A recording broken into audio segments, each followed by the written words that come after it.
ইরানের মুসলমানেরা, তাদের সাথে আমাদের আকীদার অনেক বেশকম আছে, কিন্তু তারা যখন ঐক্যবদ্ধ হলো, ইরানের ওলামারা, আয়াতুল্লাহরা যখন ঐক্যবদ্ধ হলেন, তখন আমেরিকার মতো বিরাট পরাশক্তিকে তারা পদানত করে ইসলামী রাষ্ট্র, তাদের ভাষায় তারা ইসলামী রাষ্ট্র প্রতিষ্ঠা করতে সক্ষম হয়েছে এবং আমেরিকাকে পদানত করেছে। এখানে আয়াতুল্লাহ খমিনীর একটি কথা আমার মনে পড়ে, কি সাহস তার! ইমান আকীদা যাই থাকুক, আকীদার প্রশ্নে আমরা আপোষ করব না, কিন্তু এই কথাটা তো বলতেই পারি। যখন আমেরিকা তাকে বলেছিল যে আমার দূতাবাস থেকে যে 56 জনকে গ্রেফতার করা হয়েছে আমেরিকান, এদেরকে ছেড়ে দাও, তা না হলে তোমার খাদ্য রসদ আমেরিকা থেকে যত সাহায্য যায় সব বন্ধ করে দেওয়া হবে। আয়াতুল্লাহ খমেনি জবাব দিয়েছিলেন আমেরিকান প্রেসিডেন্টকে, তুমি কারে খাবারের ভয় দেখাও? যেই জাতির বছরে 1 মাস না খাইয়া থাকা ফরজ, সেই জাতি তোমার খাবারের অপেক্ষা করবে? তোমার মতো কাফেরদের খাবারের কোনো পরোয়া আমরা করি না। মুসলমানেরা যখন ঐক্যবদ্ধ হয়েছিলেন, আল্লাহ তাদেরকে বিজয় দান করেছিলেন সেখানে। ঠিক এমনি করে পাকিস্তানে যখন সর্বশ্রেণীর ওলামায়ে কেরাম মুত্তাহিদায়ে আমল, মজলিস মুত্তাহিদায়ে আমল এ নাম করে যখন একটি সংগঠন কায়েম করলো, সমস্ত ফিরকার মক্তবায়ে খেয়ালে সমস্ত আলেমরা যখন ঐক্যবদ্ধ হলো, পৃথিবীকে অবাক করে দিয়ে ইসলামী শক্তি সেখানে বিজয় লাভ করলো। ঠিক অনুরূপভাবে বাংলাদেশ বিগত সরকার এইখানে অত্যাচার করেছে আলেমদের উপরে, এবং আলেমরা ছিল তাদের জীবনের দুশ্মন। যে কবি তার কবিতার মধ্যে লিখেছে, ফজরের নামাজ যখন, ফজরের আজান যখন শুনি, মনে হয় যেন বেশ্যা তার খরিদ্দার ডাকতেছে। নওজুবিল্লাহ।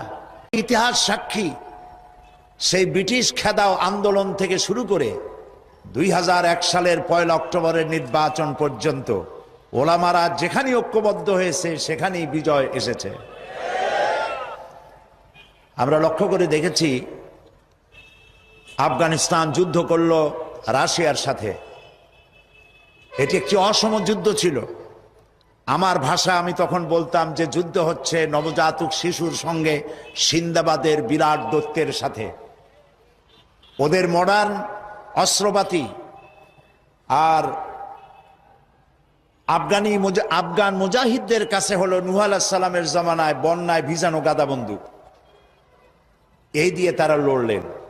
সেই লড়াইয়ে দেখা গেল রাশিয়ার মতো বিশাল দৈত্য কুপকাত হয়ে গেল, আর আল্লাহ তাআলা আফগান মুজাহিদিনদেরকে জিতিয়ে দিলেন। কেন দিয়েছিলেন? কারণ যুদ্ধ যখন লাগলো তখন সবাই পালানো শুরু করলো। ওই দেশটা জঙ্গল আর পাহাড় দিয়ে ভরা, সব পাহাড়ে জঙ্গলে সব পালাতে শুরু করলো। পালায় গিয়ে দেখলো ওলামারা সব এক জায়গায় এসে গেছে। ওই সব ওলামা যারা একজন আর একজনকে দেখতে পারে না, দেখলেই রুমাল দিয়ে মুখ ঢাকে, সালাম দিলে জবাব দেয় না। ফতোয়া দিয়েছিল সে কাফের 5 কারণে, উনি কাফের 3 কারণে, আর উনি কাফের 17 কারণে। এদেরকে যারা কাফের না মনে করে তারাও কাফের। আর ওই সব কাফের মরে গেলে তাদের কবরের উপর যে ঘাস হয়, সেই ঘাস যে গরুতে খায় সে গরুও কাফের। এই রকমের ফতোয়াবাজি যারা করছিল, তারা পাহাড়ে জঙ্গলে সব একজনের সঙ্গে আর একজনের দেখা হয়ে গেল, সালাম করলো, কোলাকুলি করলো।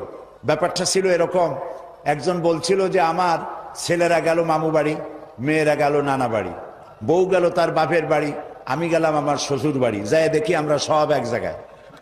এখন জঙ্গলের ভিতরে গিয়ে আলেম ওলামা, সুন্নি বেদাতি, এইটা সেইটা সব এক জায়গায় হয়ে গেছে, কোলাকুলি শুরু হয়েছে। বলল যদি এই কোলাকুলি আগে করতাম তাহলে তো রাশিয়ার ভূত আমাদের ঘাড়ে চড়তে পারতো না। সুতরাং 9 বছর যুদ্ধ চললো। এই 9 বছরের অসম যুদ্ধে ওলামাদের ঐক্যের কারণেই আল্লাহ পাক আফগানের মুসলমানদেরকে ইসলামী রাষ্ট্র প্রতিষ্ঠার সুযোগ করে দিয়েছিলেন। আবার যে পতন ঘটলো, তাও মুজাহিদ আলেমদের মধ্যে যখন তাফরিকার সৃষ্টি হলো, ইখতিলাফ তৈরি হলো, একে অপরকে সন্দেহ করলো, দেখতে পারলো না, ভালো লাগলো না, সালাম কালাম করলো না, আবার কপাল পুড়লো, আবার বুশ এসে এদের হুশ নষ্ট করে দিল। আফগান আবার চলে গেল আরেকজনের দখলে। ঠিক এমনি করে পরকালকে যারা অস্বীকার করো, কিয়ামতে উঠতে হবে, এটাকে কিভাবে অস্বীকার করো? চিন্তা করে দেখো, তুমি নিষ্প্রাণ মাটি ছিলে, সেই মাটি দিয়েই আমি তোমাকে তৈরি করেছি। আবার আল্লাহ পাক মানুষকে আরো বুঝান, কিয়ামত আছে, পরকাল হবে, আল্লাহর দরবারে উঠতে হবে। আলাম ইয়াকুন উতফাতাম মিন মানিজ্জিন ইউমনা, তুমি কি মাতৃগর্ভে নিক্ষিপ্ত এক ফোঁটা পানি ছিলে না?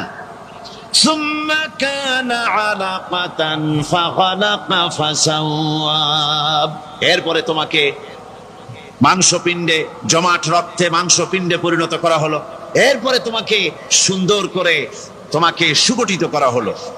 فجعل منه الزوجين الذكر والأنثى, এরপরে মাতৃগর্ভের ভিতরে আমি এটাকে পুরুষ বানালাম, কন্যা সন্তান অথবা পুত্র সন্তানে পরিণত করলাম।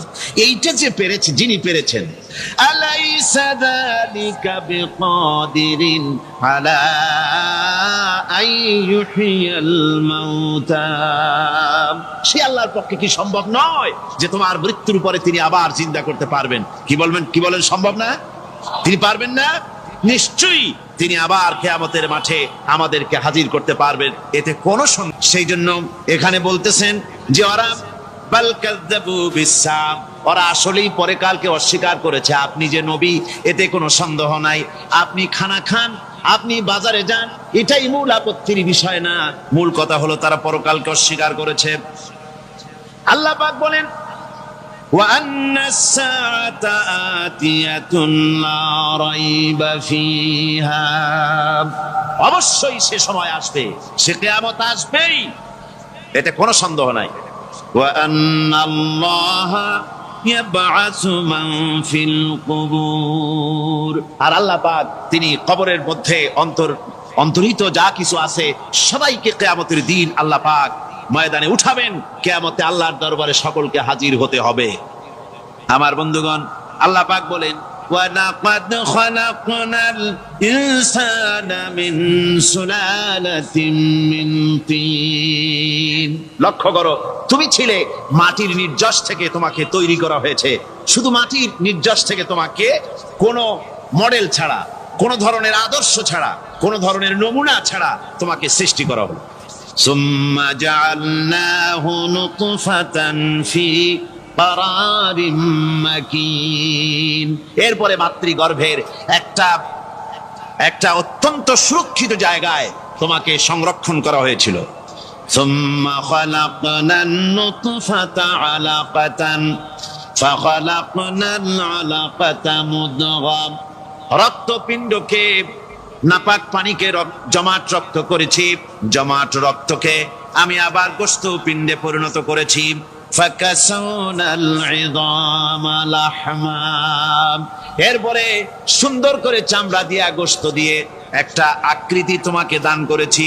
সুম্মা আনশানাহু খালকান আখারা ফাতাবারাকাল্লাহু আহসানুল খালিকিন, এরপরে সুন্দর একটা বিশেষ একটা আকৃতি দিয়ে তোমাকে আমি সুন্দর করে সুগঠিত করে তোমাকে তৈরি করেছি। সুম্মা ইন্নাকুম বা'দা যালিকা লামাইতুন, এরপরে আমি আল্লাহ রাব্বুল আলামিন তোমাকে মৃত্যু দেব, অবশ্যই তোমাকে মৃত্যুবরণ করতে হবে। সুম্মা ইন্নাকুম ইয়াউমাল কিয়ামাতি তুবআসুন, এরপরে কিয়ামতের দিন আসবে, ওই বিশেষ মুহূর্ত আসবে, সেই নির্দিষ্ট সময় আসবে, ওই কিয়ামতের মাঠে আল্লাহর দরবারে তোমাদের সকলকে উঠতে হবে, কোনো সন্দেহ তাতে নাই। আল্লাহ পাক বলছেন, وَأَعْتَدْنَا لِمَنْ كَذَّبَ بِالسَّاعَةِ سَعِيرًا, আমার এই পরকালকে, এই আখিরাতকে, কিয়ামতের দিনকে যারা অস্বীকার করবে, যারা মিথ্যা মনে করবে, আমি তাদেরকে জ্বলন্ত আগুনের শাস্তি তাদের জন্য রেখেছি। জোরে বলেন নাউজুবিল্লাহ। সেই কিয়ামত যে দিনটা আল্লাহ পাক মানুষের জন্য রেখেছেন, সেই কিয়ামতের অবস্থা বড়ই মারাত্মক। মানুষেরা তা জানে না। মানুষ যদি তা বুঝতে পারতো, জানতে পারতো, তাহলে মানুষেরা গুনাহের কাজ করতে পারতো না। আপনারা কি চিন্তা করেন, ওই যে কাফেরগুলি মক্কার জীবনে, রাসূল পাক সাল্লাল্লাহু আলাইহি ওয়াসাল্লামের মক্কি জিন্দেগিতে যে সমস্ত মানুষগুলি চুরি করতো, ডাকাতি করতো, জিনা করতো, বদমাশি করতো, মানুষ হত্যা করতো, এই লোকগুলি ফিরে আসতো কিসের কারণে? তাদেরকে আখিরাতের কথা বলা হয়েছে। এই পরকালের কথা বলা হয়েছে কোরআন শরীফে। আল্লাহ রাব্বুল আলামিন পরকালের কথা, মৃত্যুর কথা, কিয়ামতের কথা, হাসরের কথা, সিরাতের কথা, মিজানের কথা, মওতের কথা যত বলেছেন, জান্নাতের কথা যত জায়গায় যতগুলা বলেছেন, সবগুলি আয়াতে কারিমা যদি এক জায়গায় করা যায় তাহলে পুরা কোরআন শরীফের 1/3 10 পারার সমান হবে। জোরে বলেন সুবহানাল্লাহ। যেহেতু পরকালের চিন্তা ছাড়া মানুষের জীবন পরিচ্ছন্ন হতে পারে না, সুন্দর হতে পারে না, অপরাধ মুক্ত হতে পারে না।